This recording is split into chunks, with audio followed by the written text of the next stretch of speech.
चिंतामणि पार्श्वनाथ भगवान की, देवादिदेव विश्व प्रभु आदि ब्रह्मा आदि तीर्थंकर श्री ऋषभदेव भगवान की, परम पूज्य चारित्र चक्रवर्ती आचार्य संत सागर जी मुनि महाराज की, परम पूज्य राष्ट्र संत आचार्य भगवान गुरुदेव श्री विद्यानंद जी मुनि महाराज की, विश्व कल्याण कारक अहिंसा प्रधान श्रीमद विश्व धर्म की।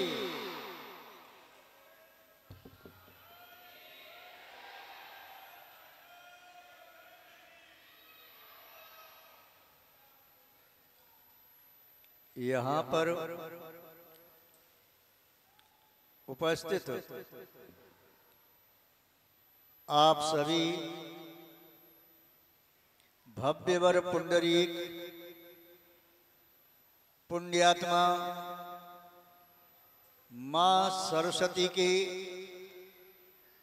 लाडले दुलारे उनकी पवित्रतम गोद में पल्लवित पुष्पित सुरभित नन्ही मुंडी बच्चे विद्यार्थी गण एवं अध्यापक अध्यापिकाएं, आज का पर्व भारतीय संस्कृति में राष्ट्रीय पर्व के नाम से विख्यात है। यूं तो भारतवर्ष में अनेक पर्व त्योहार व्रत समारोह और उत्सव संपन्न किए जाते हैं। सभी पर्वों का अपना अलग अलग महत्व है। जहां धार्मिक पर्व धर्म की प्रेरणा देने वाले होते हैं, लौकिक पर्व लोक व्यवहार के संवाहक होते हैं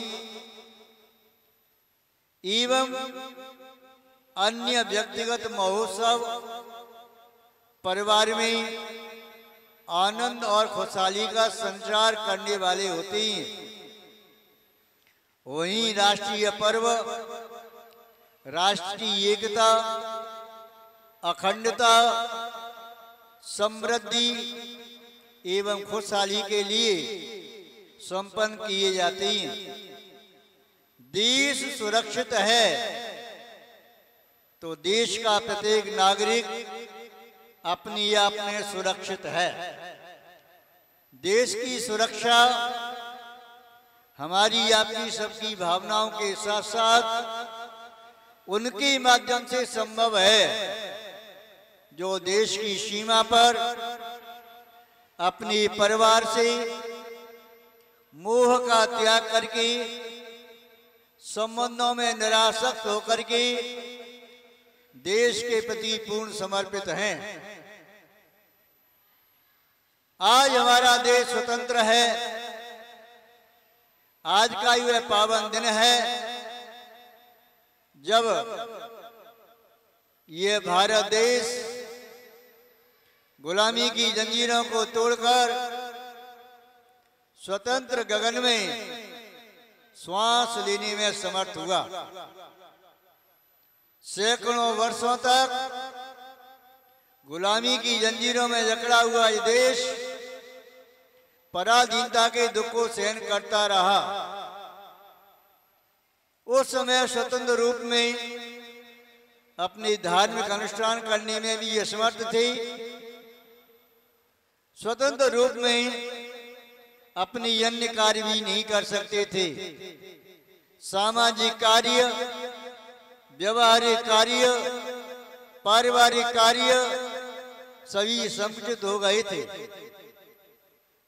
पराधीनता का दुख संसार का सबसे बड़ा दुख होता है।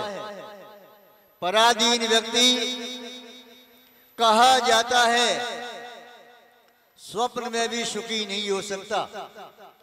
आज हमारा देश स्वतंत्र है, प्रजातंत्र है। अपने द्वारा ही निर्मापित संविधान के अनुसार प्रतीक धर्म, प्रतीक मत, प्रतीक संप्रदाय, प्रतीक आमनाय स्वतंत्र रूप से पालन करते हुए एक दूसरे के प्रति पूरक बनकर के, सहयोगी बनकर के देश की उन्नति में निमित्त बन रहा है। भारत देश एक ऐसा देश है जहां पर अनेक धर्म, अनेक मान्यताएं, अनेक आमनाएं, अनेक संप्रदाय एवं अनेक प्रकार की व्यक्तिगत विचारधारा के व्यक्ति उस प्रकार यहाँ रह रही हैं। इस प्रकार एक पुष्प वाटिका में अनेक प्रकार के पुष्प खिलते हुए, विकसित होते हुए अपनी सुगंध से संपूर्ण वातावरण को सुरभित कर देती हैं। भारतीय नागरिक चाहे भले ही विभिन्न प्रांतों में हैं, वे सभी समान महत्वपूर्ण हैं। जैसे किसी हार में जड़े हुए मोती या रत्न उस हार की शोभा बढ़ाने वाले होते हैं, उसी प्रकार प्रत्येक प्रांत का प्रत्येक नागरिक संपूर्ण देश की शोभा बढ़ाने में समर्थ है। संपूर्ण देश की रक्षा का भार, संपूर्ण देश के विकास का भार, संपूर्ण देश की समृद्धि का भार और दायित्व प्रत्येक नागरिक के ऊपर है। आप शिक्षालय में जाकर के, विद्यालय में जाकर के, संस्कारालय में जाकर के सुसंस्कारों को प्राप्त कर रही हैं। बाल्यावस्था गीली मिट्टी की तरह से होती है। गीली मिट्टी का किसी भी प्रकार का खिलौना बनाया जा सकता है। कुंभकार गीली मिट्टी से किसी भी प्रकार के बर्तन बना सकता है। मिट्टी सूख जाने पर उसका दूसरा आकार देना कठिन है। छोटे पौधे होते ही माली उन्हें सीधा कर सकता है रस्सी से बांध करके, या टेढ़ा मेढ़ा भी कर सकता है, या वह जैसा आकार देना चाहे दे सकता है। उसी प्रकार बाल्य अवस्था में अच्छे संस्कार भी दिए जा सकते हैं और कुछ संस्कार भी। ये भारत के लिए गौरव की बात है कि भारतीय संस्कृति का संरक्षण करने वाले सैकड़ों, हजारों, लाखों विद्यालय आज वर्तमान काल में विद्यमान हैं, जो भारतीय संस्कृति का संरक्षण कर रही हैं, संवर्धन कर रही हैं। पाश्चात्य संस्कृति के बीजों को बोने वाले विद्यालय भी यहाँ पर स्थापित हो रही हैं। क्रिश्चियन विद्यालय स्थापित हो रही हैं, अन्य विद्यालय, कॉन्वेंट स्कूल खुल रही हैं। उनके माध्यम से भारतीय संस्कृति का ख्रिस्तीकरण हो रहा है। प्रसन्नता की बात है, सरस्वती विद्या मंदिर व जैन समाज के द्वारा संचालित आज वर्तमान काल में हजारों और लाखों की तादाद में स्कूल संचालित हैं, जिनके माध्यम से बालक बालिकाओं में केवल ज्ञान के संस्कार नहीं दिए जा रहे, उसके साथ साथ सम्यक ज्ञान के संस्कार भी दिए जा रहे हैं। यहाँ पर केवल धन कमाने वाली विद्या नहीं सिखाई जा रही, इसके साथ साथ जीवन को सुखमय बनाने की विद्या भी सिखाई जा रही है। किस प्रकार उनका जीवन रहे, माता पिता के प्रति कैसा व्यवहार करें, बड़ों के प्रति कैसा व्यवहार करें, छोटों के प्रति कैसा व्यवहार करें, समाज के प्रति हमारे क्या कर्तव्य हैं, देश के प्रति हमारे क्या कर्तव्य हैं, वे सब संस्कार इन शिक्षा मंदिरों के माध्यम से आज यहाँ पर संवर्धित किए जा रही हैं। महानुभाव, इस राष्ट्रीय पर्व पर मैं सभी अध्यापक, अध्यापिका एवं उनके गार्जियंस, अभिभावक जो भी हैं, उनसे यही संकेत करना चाहती हैं, केवल ऊंची शिक्षा दिलाकर बच्चों को विदेश में भेज देना इतना पर्याप्त नहीं है, और ये अपने आप में पूर्ण समीचीन भी नहीं है। अपितु समीचीन वह है गुरुकुली शिक्षा के माध्यम से। यहाँ भारत में पुनः जो शिक्षा पहले दी जाती थी उसी शिक्षा की पुनः आवश्यकता है। केवल लौकिक ज्ञान की शिक्षा के साथ साथ आध्यात्मिक विद्या का भी संवर्धन हो। इसके साथ साथ अस्त्र शस्त्र की विद्या का भी संवर्धन हो। अन्य सभी कला और विद्याओं का यहाँ पर संवर्धन होना चाहिए। भारतीय संस्कृति में पुरुषों की 72 कलाएं, नारी की 64 कलाएं होती हैं। उन सब का पुनः संवर्धन हो और उन पर भी विचार किया जाए। संस्कार जीवन में सुख और शांति देने वाले होते हैं। अन्य विद्या के माध्यम से संभव है धन अर्जन किया जा सकता है, सुख और शांति नहीं। अतः इस राष्ट्रीय पर्व पर हम प्यारे बच्चों से ही कहना चाहते हैं, अपने घर की कुल की मर्यादा का उल्लंघन नहीं करना है। जो भी आपके घर के संस्कार हैं उनका ध्यान रखना है। जीवन में गलत खान पान नहीं करना, गलत संगति में नहीं जाना। गलत खान पान से खानदान बिगड़ जाता है, गलत संगति में जाकर के पूरा जीवन बिगड़ जाता है। अतः अच्छी संस्कृति, अच्छे संस्कार प्राप्त करना है और अच्छे बनना है। यदि समाज में 4 व्यक्ति अच्छे होते हैं तो पूरी समाज अच्छी हो जाती है, और 4 व्यक्ति यदि खराब आ जाएं तो पूरी समाज को खराब कर सकते हैं। आप कहते हैं एक गंदी मछली पूरे तालाब को गंदा कर सकती है, ऐसे एक अच्छा संस्कारवान बालक व बालिका पूरे परिवार को और पूरे समाज को सुधारने में समर्थ हो सकता है।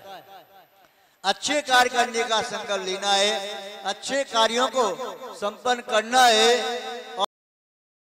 और जिसने अपने चित्त में अच्छे कार्य करने का संकल्प लिया है, अच्छे कार्य करने का लक्ष्य बनाया है, अच्छे कार्य करना है और ये मन में मान लिया कि मेरी मंजिल वह है, उसके लिए उस मंजिल को प्राप्त करना न तो कठिन है, न दुस्साध्य है, न दुर्लभ है। मंजिल को अपना मान लिया, आंखों में अरमान लिया, आंखों में अरमान लिया, मंजिल को अपना मान लिया। आंखों में अरमान लिया, मंजिल को अपना मान लिया। फिर मुश्किल किया, आसान किया, फिर मुश्किल किया, आसान किया। जो ठान लिया सो ठान लिया। यदि अच्छे कार्य करने का संकल्प लेते हैं तो संसार में कुछ भी असंभव नहीं है। शिक्षक शब्द का अर्थ होता है शी, अक्षर का अर्थ है शिष्ट, शिष्टाचारी। श अक्षर का अर्थ वान और क अक्षर का अर्थ है कर्तव्यनिष्ठ। हमारे सभी शिक्षक शिक्षिका इनका पालन करेंगे।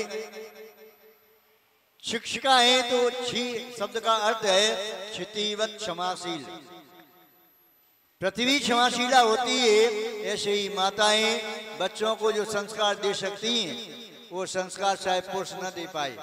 अतः सभी शिक्षिकाओं से, सभी शिक्षकों से इतना ही संकेत करना चाहेंगे, यदि आप चाहें तो इन बच्चों को देशभक्त भी बना सकते हैं, चाहें तो समाज सेवक भी बना सकते हैं, चाहें एक आदर्श पुरुष भी बना सकते हैं, चाहें एक वीर महावीर बना सकते हैं, और चाहें तो इनसे चोर डाकू डरपोक भी बना सकते हैं, कुछ संस्कारी भी बना सकते हैं, जश्नी भी बना सकते हैं। यदि आप शिक्षा दे करके द्रव्य प्राप्त कर रही हैं, अपनी आजीविका कमा रही हैं, तो ये तो आपकी अलग बात हुई, कि उसके साथ साथ हम मानते हैं आप विद्या मंदिर के पुजारी हैं। एक बहुत बड़े पुण्य का कार्य भी आप कर रही हैं। इतनी बड़ी पुण्य का कार्य एक सामान्य व्यक्ति नहीं कर सकता। सभी शिक्षक और शिक्षिकाओं की उस मेहनत को, उस श्रम को हम एक तपस्या की तरह से मानते हैं। आपका यह श्रम, आपकी ये मेहनत एक तपस्या से कम नहीं है। आप इस विद्या मंदिर के निष्ठावान, ईमानदार, एक कर्तव्यशील पुजारी हैं, उपासक हैं। आपके इस कर्तव्य पालना पर ही देश का भविष्य आधारित है। हम अपेक्षा रखते हैं कि निस्संदेह आप अपने कर्तव्यों का निष्ठापूर्वक पालन कर रहे होंगे, आगे भी निष्ठा के साथ पालन करेंगे। विद्यार्थीगण अपने अध्यापक गणों का सम्मान करें, उनकी विनय करें। बिना विनय के विद्या प्राप्त नहीं होती। प्यारे विद्यार्थियों, ध्यान से सुनो, आपको सभी को अपने गुरुजनों की विनय भी करना है। पहले गुरुकुल में शिक्षा प्राप्त करते थे, गुरुजनों के चरण स्पर्श करते थे, विनय पूर्वक प्रणाम करते थे। अब विद्यालयों में व्यवस्था बिगड़ती जा रही है, संस्कार नष्ट हो रही हैं। तो आप भी अपने गुरुजनों की विनय करें, अपने माता पिता की विनय करें, उनके चरण स्पर्श करें। ऐसे कितने विद्यार्थी यहाँ पर उपस्थित हैं जो नित्य अपने माता पिता के चरण स्पर्श करते हैं। हाथ ऊंचे करके बताएं, अपने हाथ ऊंचे करें। कितने विद्यार्थी हैं जो नित्य अपने माता पिता के चरण स्पर्श करते हैं? अपने माता पिता के पैर कौन छूते हैं? नहीं छूते, बहुत कम। जो माता पिता के पैर छू के आते हैं बच्चे, कृपया वो हाथ खड़े कर दें। महाराज जी पूछ रहे हैं जो अपने माता पिता के पैर छू करके आते हैं स्कूल में, ये अपने हाथ खड़े कर दें। इसका असर बहुत कम। माता पिता के चरण छूने से तीर्थ धाम की यात्रा का फल प्राप्त होता है, पुण्य की वह प्राप्ति होती है, और आप जो भी अपना लक्ष्य बनाती हैं उसकी प्राप्ति होती है। विद्या का लाभ शीघ्र होता है। अतः ऐसे कौन कौन से विद्यार्थी हैं जो आज से नियम लेंगे कि हम माता पिता के चरण स्पर्श करेंगे, पैर छुएंगे? हाथ ऊंचे करो। अभी तक नहीं छुए तो कोई बात नहीं, अब सबके हाथ खड़ी हो जाना चाहिए।